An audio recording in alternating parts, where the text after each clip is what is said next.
Dime. Buenas tardes. Hola Hola, Ana, buenas tardes. Hola Pili, A- hola Bernardo. Hola, buenas tardes. encantadas de tenerte entre nosotras. Yo personalmente creo que las dos estamos emocionadas, no sé si se nos nota. Bueno, Sí. no, no. Además, Hoy, Realmente es una conversación sí, entre lectores, escritores. Yo creo que eso es muy importante. La conversación siempre es importante. Todo tiene que acabar en una buena conversación, ¿no? bueno, tú sabes, nuestra página es para dedicada a profesores, a familias, a padres y madres, básicamente sobre temas de aprendizaje infantil, de literatura infantil. Y entonces, en este caso, presentamos al escritor bilingüe de lengua vasca y lengua castellana, que es Premio Nacional de las Letras, es Premio Nacional de Euskadi también, Premio de la Crítica, Premio de la Narrativa, o sea, tiene muchos, muchos premios. Menos premios que producción, porque la producción que tiene es impresionante. Por ejemplo, una de las cosas que me llamó mucho la atención es la cantidad de géneros que abarca: narración, poesía, ensayo, teatro, literatura infantil y juvenil, adaptaciones a teatro y al cine, etcétera. Pero entonces, yo te voy a hacer tres preguntas, Pili te hará otras tres preguntas. Una de las cosas que me ha impresionado más, digamos, ya leyendo alguno de tus libros, no he leído todos, ni mucho menos, pero, por ejemplo, en el caso de la literatura infantil, que es el tema que nos trata, nos ocupa ahora, me ha gustado mucho el tratamiento que tú tienes del discurso. ¿Qué quiero decir del discurso? No ya la temática, no la trama, sino cómo tú trabajas, digamos, la tipografía para expresar los distintos tipos de voces o de discursos. Entonces, he contado, en Yola, por ejemplo, he contado que tienes narraciones, diálogos, pensamientos internos, referencias a libros, globos para los diálogos, globos para los pensamientos, para las imaginaciones, etcétera. Y es todas estas voces que lo pones y tipográficamente lo haces visible, eso no es muy frecuente, ¿sabes? O sea, aunque la literatura infantil intenta, digamos, hacer un tratamiento tanto de la letra cuanto del dibujo, no es siempre tan frecuente este tipo, digamos, de trabajo. Entonces, eso es lo que te quería preguntar, porque es... ¿Sabes la idea que yo me he hecho de ti? Como que has leído mucho psicología infantil. Bien, déjame decirte primero que mi frente amplio, es decir, que yo en la literatura estoy en un frente amplio. Eso viene de la necesidad, porque ¿qué ocurre? Que yo a los 28 años, yo estudié económicas, trabajé en un banco, luego fui profesor y a los 28 años lo dejé. Dejé todo eso, entre otras cosas porque me aburría soberanamente, ¿no? Y esa vida no me gustaba nada. Y entonces, claro, el problema era al día siguiente, ¿no? Al día siguiente de dejar el banco, pues tenía un problema económico pues verdaderamente grande. Y entonces, pues he tenido que hacer un poco pues catálogos, porque para sobrevivir necesitaba hacer catálogos, artículos, cuentos infantiles, todo eso, ¿no? O sea que en principio no es que yo pretenda, o bueno, luego la vida me ha llevado a esa especie de necesidad de ser un escritor profesional, por lo tanto escribir de muchas cosas para mucha gente, ¿no?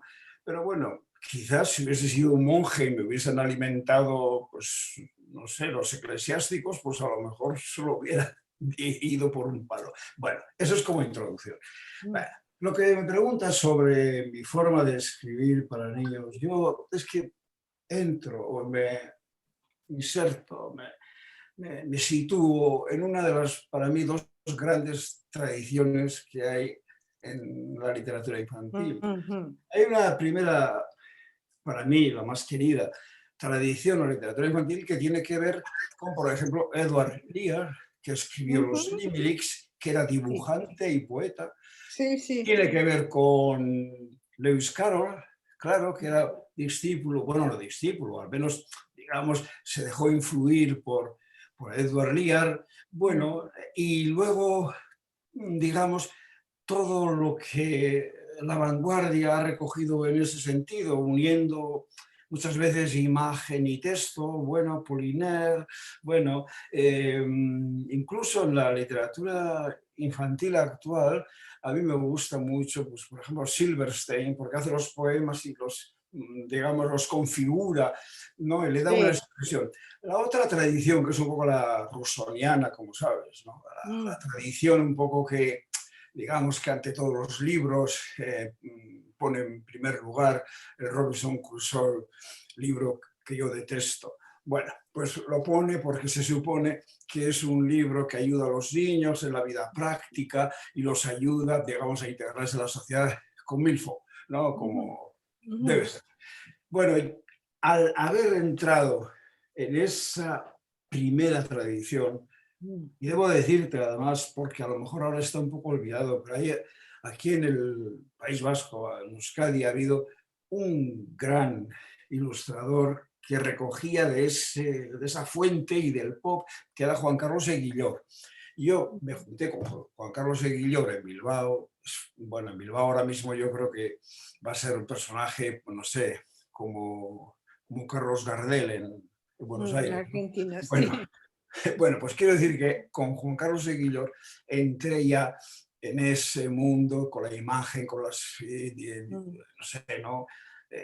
Con la caligrafía, con la, en fin, ortotipografía diferente, etcétera, en unos libros que se llamaron Las aventuras de Nicolás Bisbacus, que fue el primer libro infantil que yo escribí. Hay Bueno, algo, no sé si me voy acercando a lo que me dices.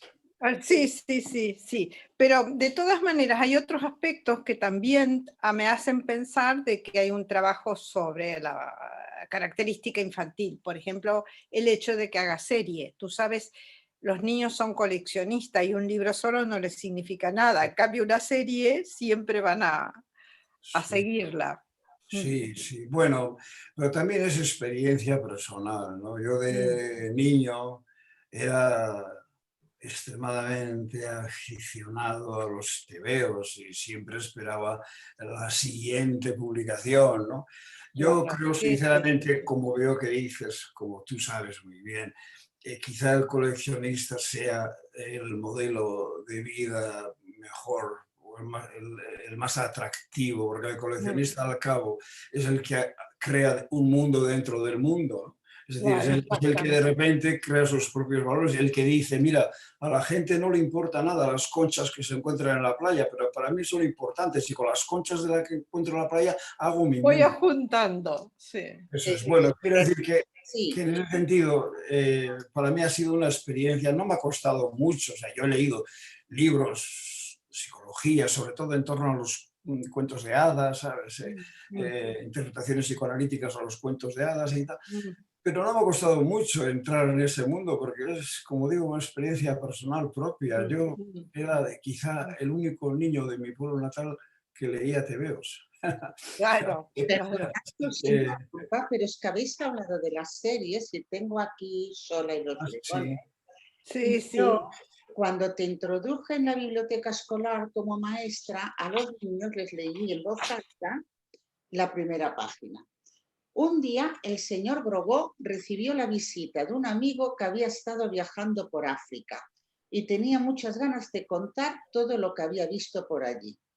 Y entonces digo, el amigo de, bueno, leo, yo no lo digo, el amigo de Grogó habló mucho, habló de Sudán, de Zimbabue, de Kenia, de Nigeria, y al llegar allí, cuando yo digo esa serie de nombres, los ojos se abren y todos ya me quedan encandilados. Claro, Esa experiencia la he vivido. claro, déjame que diga que una de las relaciones más directas que hay entre el coleccionismo y la pasión infantil son las listas. sí, bueno. Y eso, y eso lo sabía muy bien Humberto Eco, ¿no es cierto? Bueno, Humberto Eco sabía de todo. Es Sabía un de todo, pero eso de las listas lo sabía especiales. bien, no era un tutólogo al uso, es decir, el tutólogo ya sabes, dicen en Italia el que habla de todo, en las tertulias y tal. Sabía de todo y sabía bien.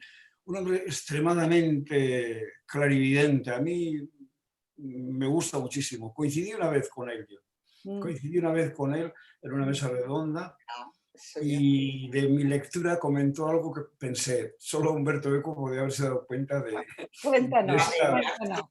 Bueno, o sea que de acuerdo, sigamos con Humberto Eco, sí, las listas. Hago muchas listas yo. Bueno, ¿y qué comentó?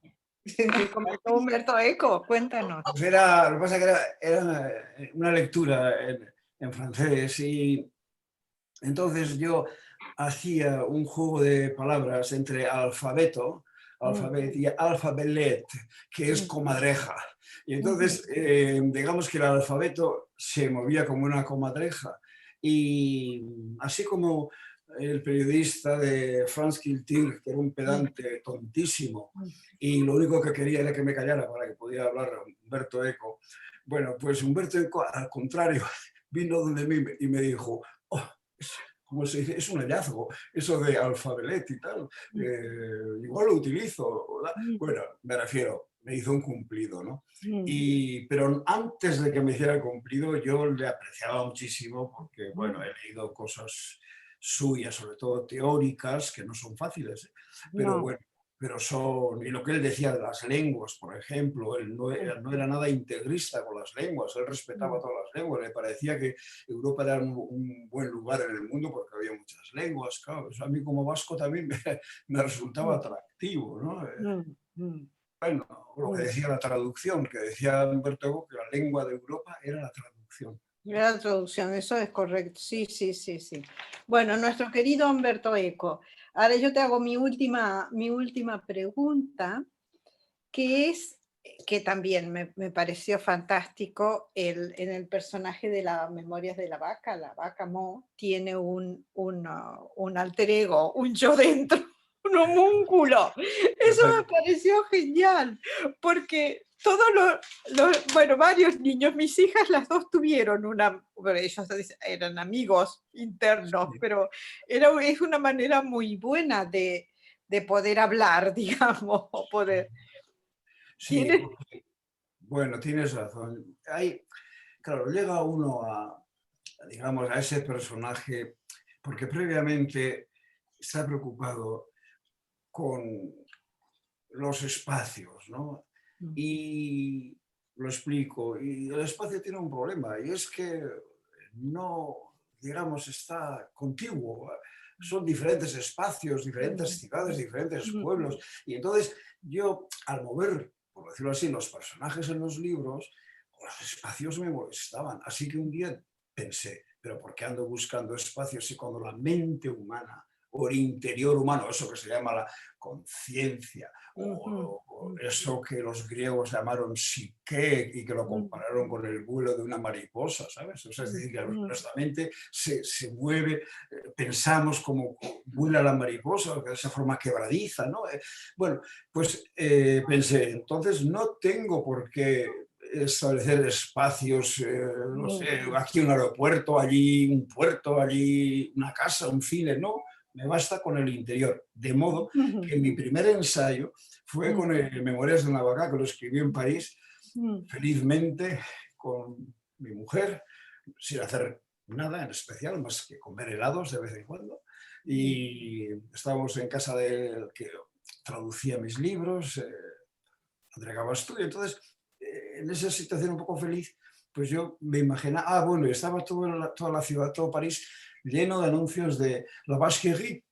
Y entonces, bueno, pues de tanto ver los anuncios, los medallones, ¿no? Con la Vacherie, al final empecé a escribir sobre la vaca y con el personaje interior me movía. Tú, hablando con el personaje interior, te mueves en el tiempo, pasado, presente, diferentes espacios.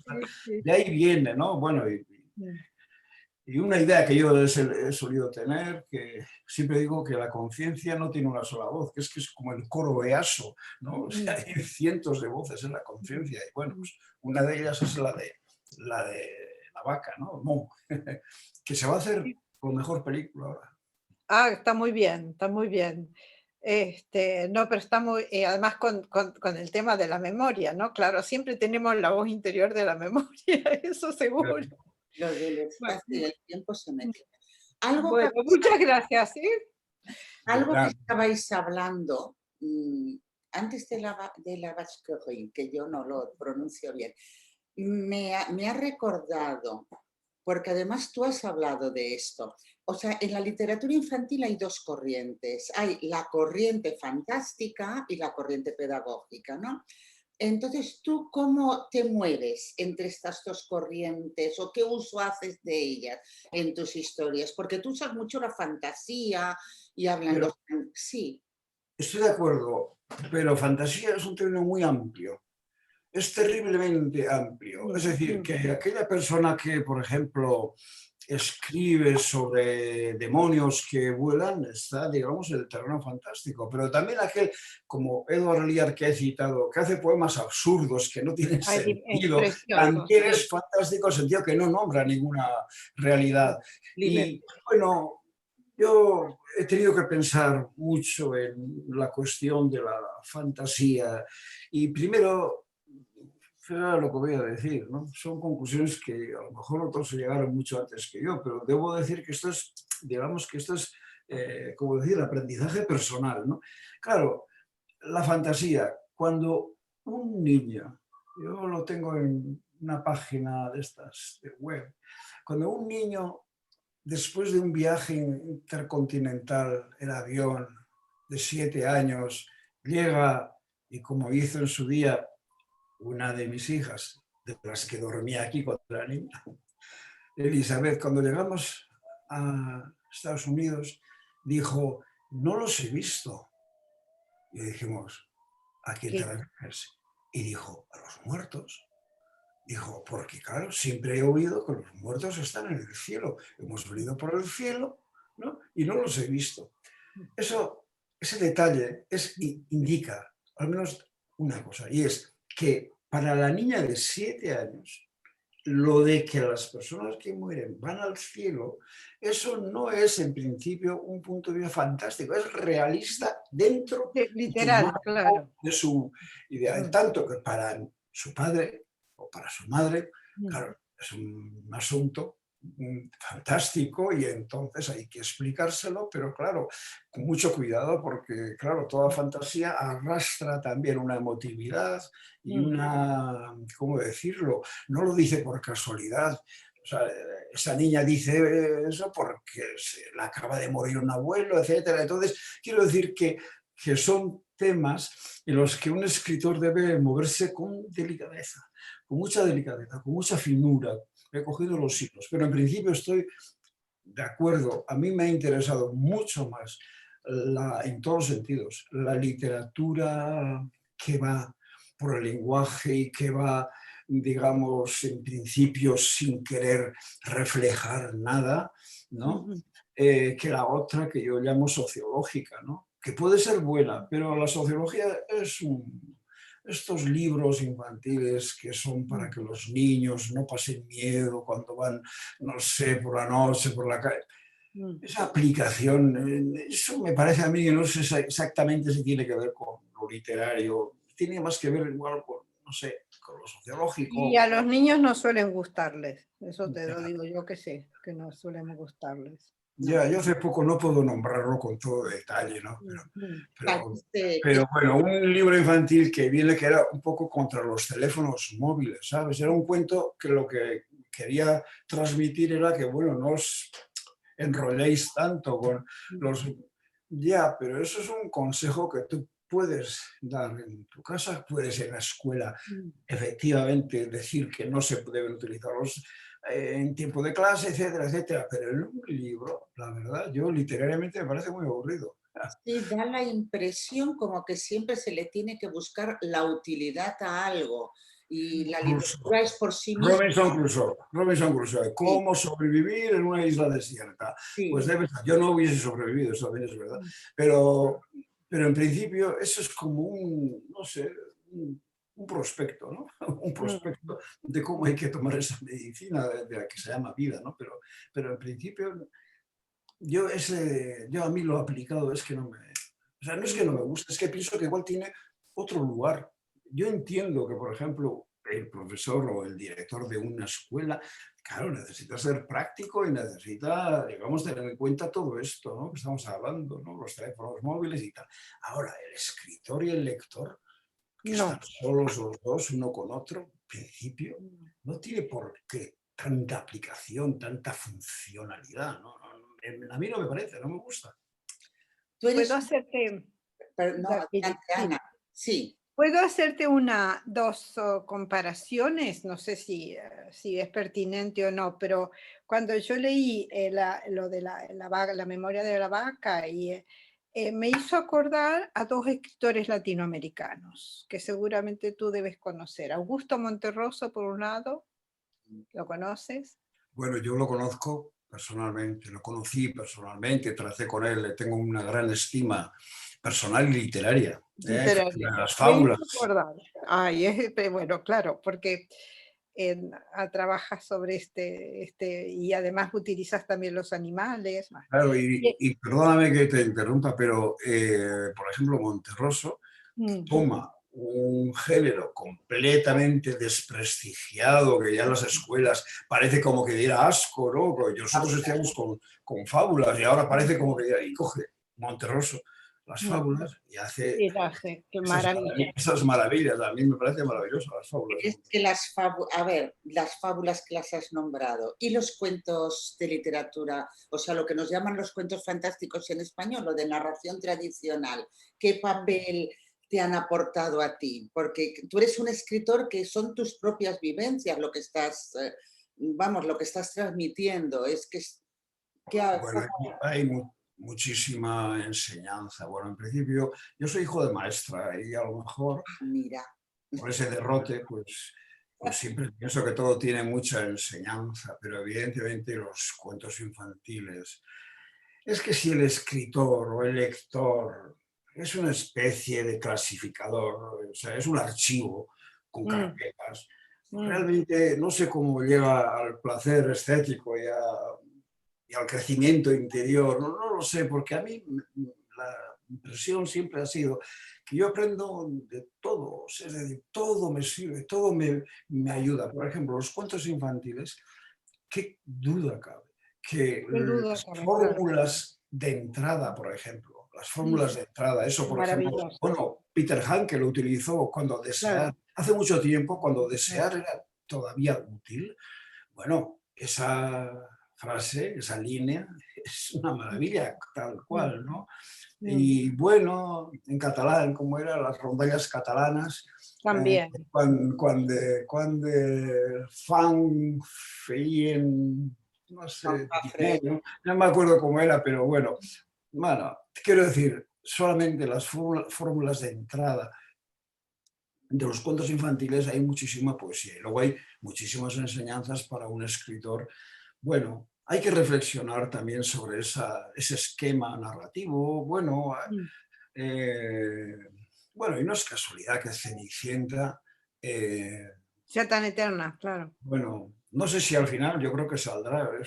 ¿Esto cuándo lo vais a dar? Pronto. Bueno, es igual, Pronto, pronto. Sí, no es mayor pronto. secreto, pero bueno, lo cuento de paso para que veáis cómo la Mm, utilidad. Me pidieron hace 2 días eh, una organización que se llama Ecovidrio, que es a favor de que se reciclen los recipientes de cristal, etcétera. mm, Bueno, entonces van a hacer una campaña, digamos, en estos iglús que hay metálicos, mm, para eso, van a colocar pequeños microrelatos, le llaman. Bueno, mm. yo no le llamo nada, relatos brevísimos. Bueno, yo acabo lo que quiero decir. Les he escrito lo siguiente: ¿qué fue de los zapatitos de cristal de Cenicienta? ¿Los reciclaron? No, toda buena regla tiene sus excepciones. Bueno, pues yo creo que todo el mundo, a través del personaje de Cenicienta, entiende lo que quiero decir y tiene una cierta gracia, ¿no? Me parece, ¿no? Que fue a ver si reciclaron los zapatitos de eso cristal. también podría ser un limerick.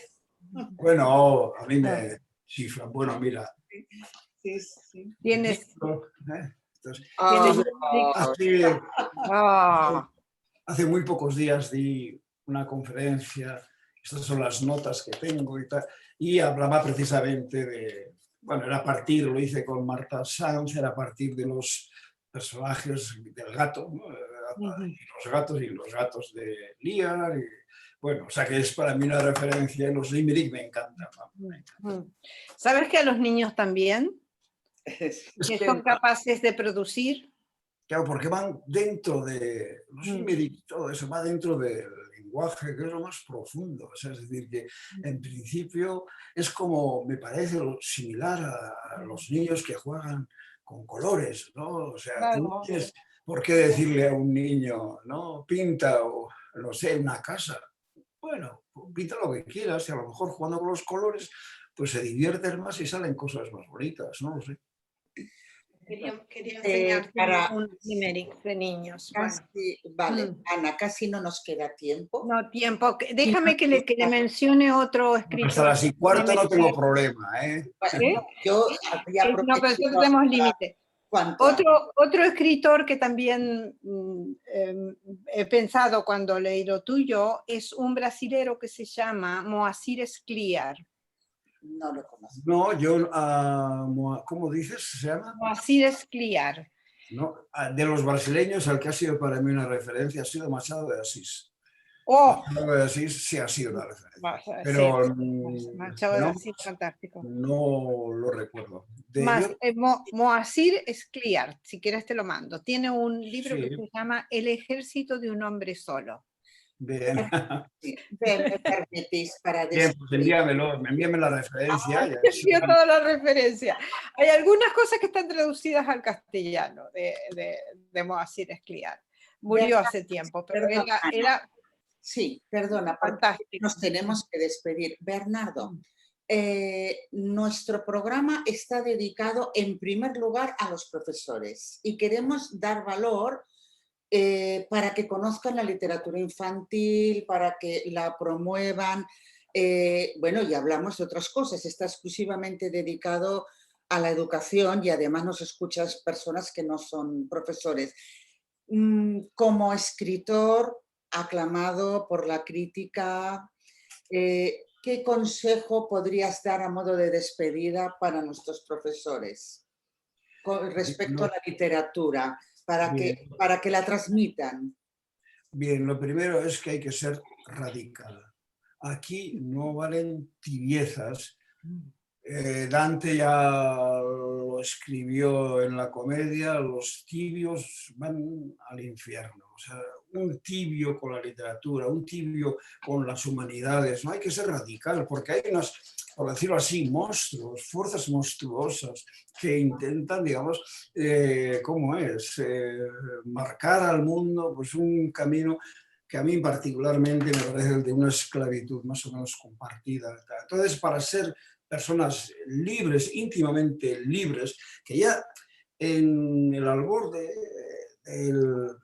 de la democracia, ya Tocqueville decía, hay sujetos, decía, veo sujetos, pero no veo ciudadanos, cito allá.